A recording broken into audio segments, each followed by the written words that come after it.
So today, we have a new build. Take a look at it, see how bad it is. Should be a quick job. It's something different.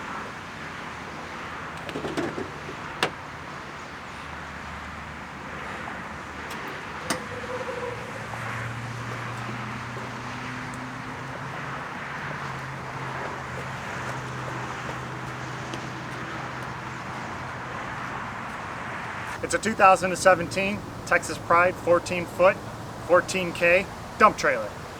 You guys like your piles so much, I gotta have a place to put them now. And yes, it is a rebuild. As you can see, it was hitting a wheel. We got a little work to do before we can start using it. Let's check it out, see what it looks like. So even though this is a Texas Pride dump trailer, trailers are pretty much all the same. They use the same axles, same brackets, brakes, bearings. A lot of the frames are very similar. The bodies are just different. So if you fix one trailer, you can pretty much fix them all, which makes getting parts pretty easy. I don't necessarily have to go back to Texas Pride. Some stuff I do because they do make specific parts, but for the most part, any 7,000 pound axles, or in this case, as I'm about to find out, 8,000 pound axles, are pretty much the same. They do make some variations, so we're going to have to figure out which ones we have on our trailer. So if you're trying to build a Big Tex or PJ or Kaufman, those are just some of the big brands. And it doesn't even have to be a dump trailer. Equipment trailers, boat trailers, they're all very similar.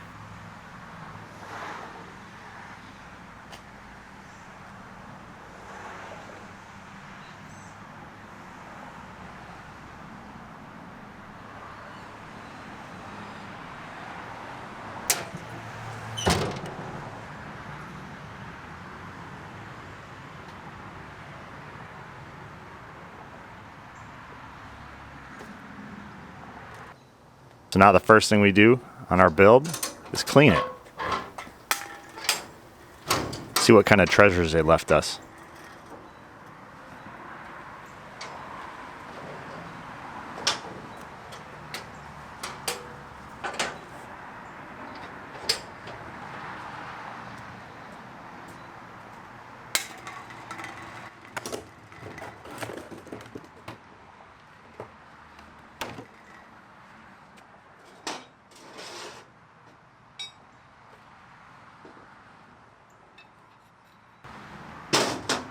Got some carpet padding, nice and wet. Beer bottles.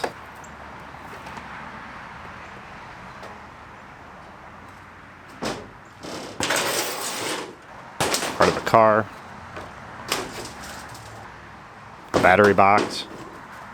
Some more carpet padding. Some plastic. Looks like this used to be a construction trailer.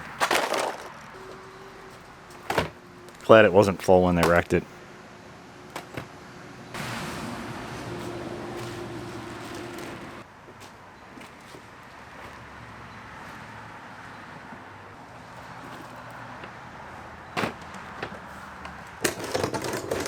All right, let's see what's in our toolbox.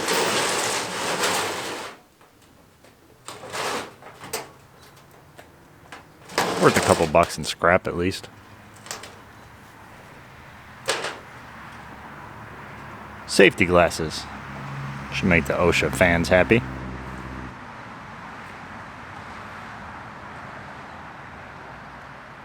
We wear 2 pairs of safety glasses. Makes up for when I don't wear them at all, right? OSHA guys?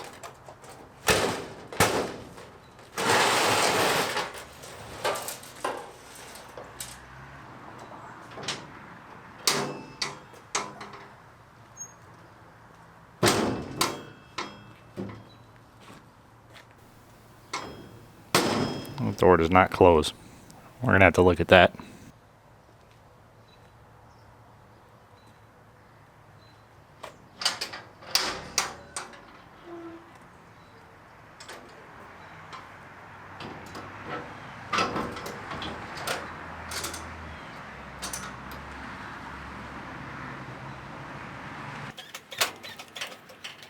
So now we need to get it up in the air and figure out exactly what parts we need.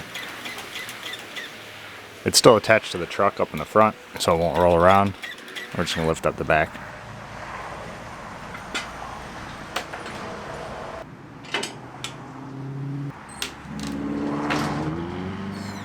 It doesn't really move now. There's nothing holding that axle in, and the spring keeps digging into the ground. So while we're at it, we're gonna make it at least drivable so I can move it around in my driveway.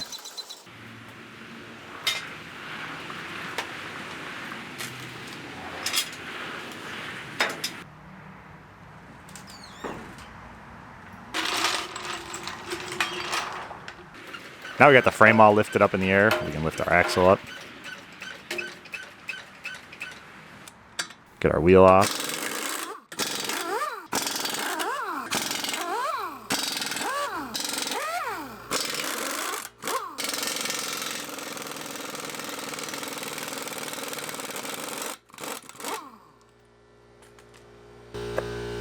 Yeah, that's not happening. Can't get a good hit on it. So we're gonna take the tire off. Comes off pretty easy with that big dent in the rim.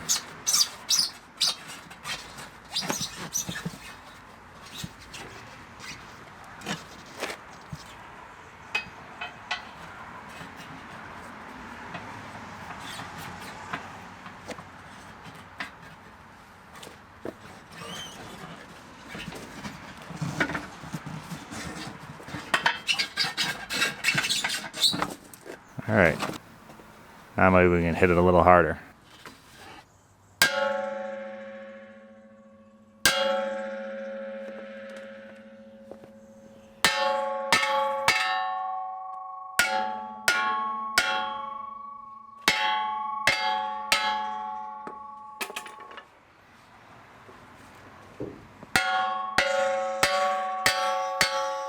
This whole mechanical thing doesn't work out. I'm going to join the trailer rim quartet. I'm going to pull the dust cap off. This axle's no good anyway, and we're missing one up on the front. So to keep any more water and dirt from getting in there for the next few days, we'll just throw this on there. We'll pull it back off and clean it out later, but this way it won't get damaged. So now let's see what we got here now that we can see a little better. We're going to need a mount for our spring in the back, completely missing. We're gonna need a spring, we're gonna need an axle, and a drum. Drum's no good. Backing plate. So our spring, we're gonna need some U-bolts. That perch for the axle worries me a little bit, but not as much as the entire axle being bent, so I'm just gonna replace the whole thing. There's supposed to be a light back there. We're gonna have to replace the light. I think I'm gonna replace them all with oval LEDs. So I like them much better. See what I mean? These lights are kind of ugly. We'll have to fix the fender there. It's supposed to be mounted right there. So we'll have to bend it back and weld it back up. Maybe make a new bracket. So that's all the accident related stuff. Obviously, we're going to need a wheel and a tire. In the pile.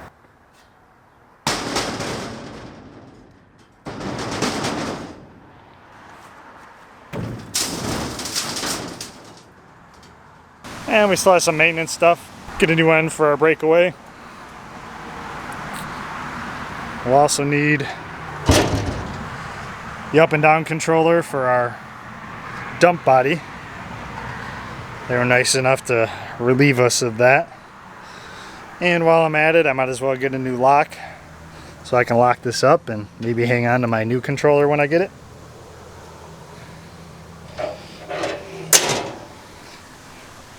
Might go ahead and replace those lights too, just because I like having all LEDs. Straighten out that bar a little bit. That's really all I'm going to do. It's a dump trailer. It's meant to haul stuff around in. It's not meant to be pretty. And we'll get a spare tire in case we need it. So I'll probably get 2 new wheels and 2 new tires. We'll check the rest of the brakes and bearings, make sure it's roadworthy, and maybe make a few more modifications so it suits us. I got all the pieces for the springs, but I don't think I could put Humpty back together again. So now it's time to get it apart and find out exactly what axles we have under this trailer. We're going to measure everything so we can order our correct axles.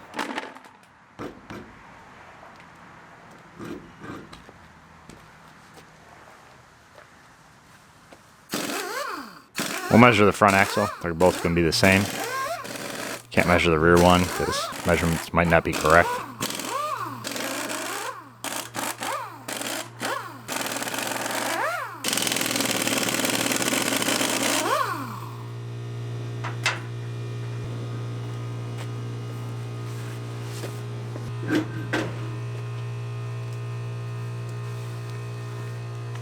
What's all that?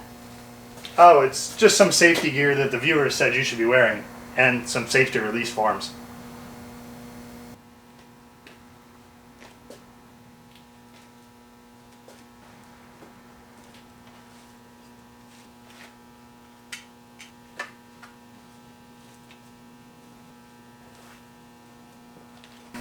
Okay, I'm ready to work.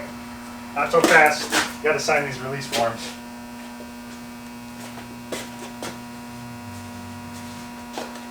Alright, let's go to work.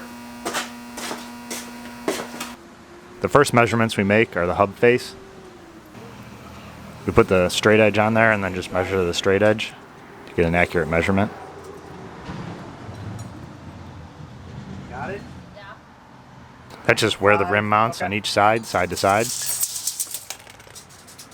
Our next measurement is going to be the spring centers. There's little pins in the bottom of the springs. You just want to measure center to center. Yes. Is it on the outside edge? Now it is. Okay. 80. And now we're going to take one more measurement. It's probably the least important, but sometimes they do ask, and that's the frame width, which is generally about 2 inches shorter than whatever the spring centers was. And that's usually because the springs are 2 inches wide, and since the bolt is in the center, or the pin is in the center, it ends up being an inch on each side. So you end up with a frame that's 2 inches shorter, or narrower, I guess I should say. Now that we took all our measurements and verified our axle size, I realized I could have just read the tag, and in case you were wondering, they did have the correct measurements on the tag. But this is where I also learned it was an 8,000 pound axle. It looks very similar to a 7,000 pound axle, which is very common. 8,000 pound is a Texas Pride thing. So this trailer is actually a 16K trailer. Now that we got all our measurements, we can pull our rear axle off, just so I can move it around. Pull the spring off. Take the nuts off the inside. The bolts are splined in, so they won't turn. So you gotta hammer them out. You can't turn them from the outside.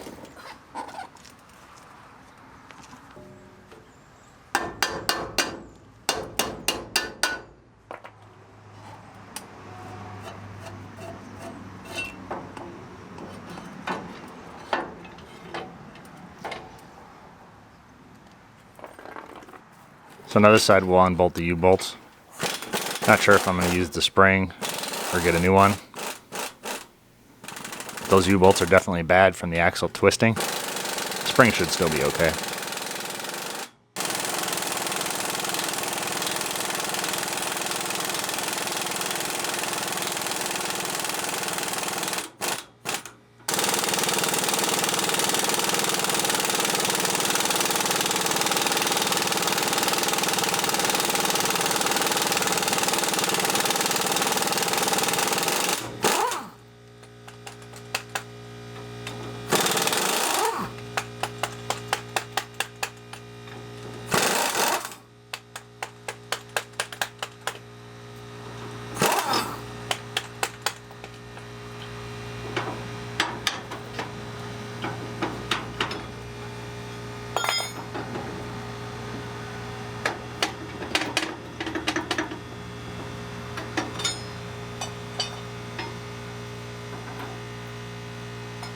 Now we can pull the bolt out of the spring in the back. It's not actually in the spring sits on top of it.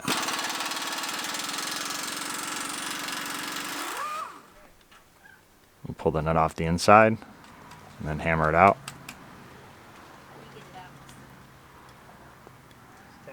Put the jack under there to take some tension off of it. Okay. Roll out of there.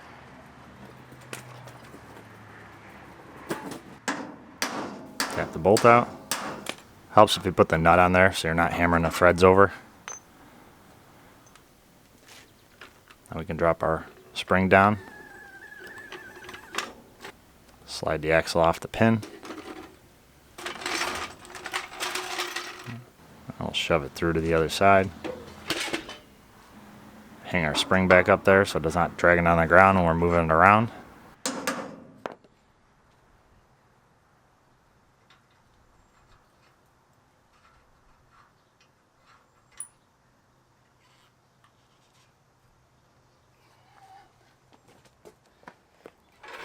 get the axle out of the way. Put on a dolly just to make it a little easier for us. And we put our front tires back on. Now we'll be able to move it around without the rear spring digging into the ground.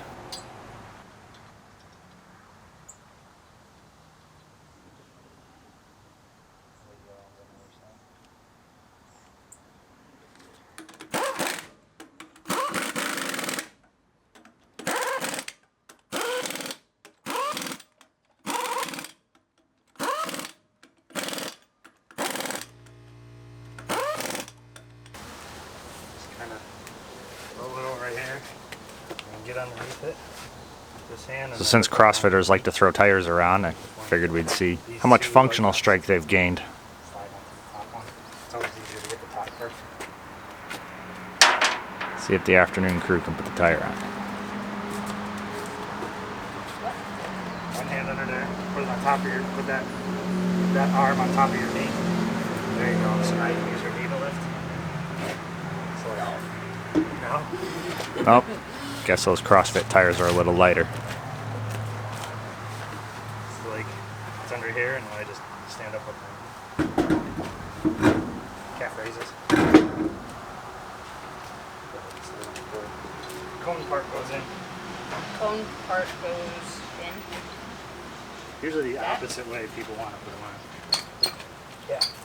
How far on do I need to get it? Just a couple turns. See if you know what's going on. Straight.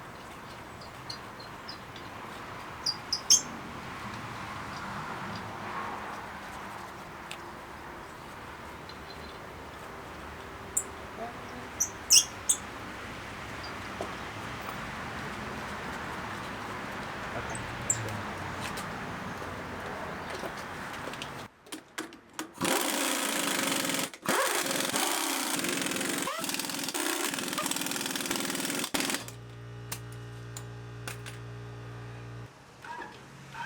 So now we can take it down off the jack stands. It's ready to roll around. If you're wondering why I put the wood underneath the jack stands, it's pretty hot out and the jack stands will actually melt into the asphalt. So to save the driveway some holes, just put the wood underneath them.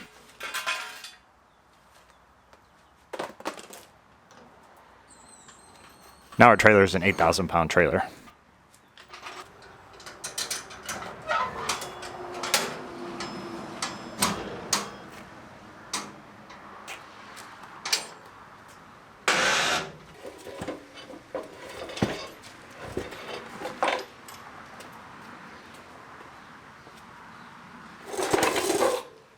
Good thing about a build like this, we always have a place for all the parts we take off. Push it this way. Push it? Okay, go ahead. The axle's not too heavy. It's just very awkward. Only weighs about 250 pounds.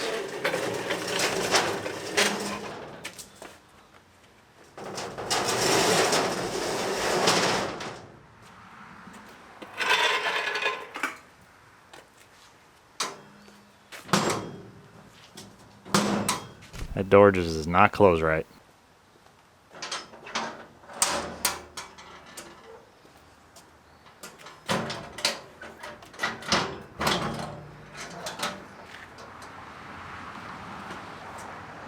So now one last measurement. Check our bolt pattern for our wheels. I'll put a link down below for this tool if you want to pick one up. They're super cheap. And it's a lot easier and more accurate than using a tape measure. You can measure both the lug nut holes and the studs.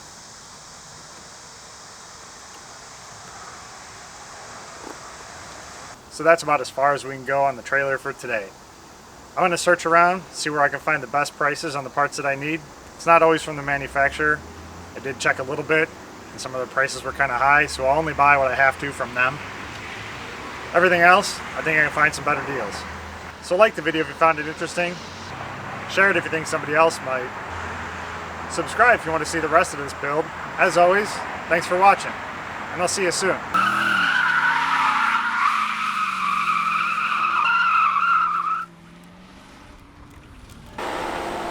You're done.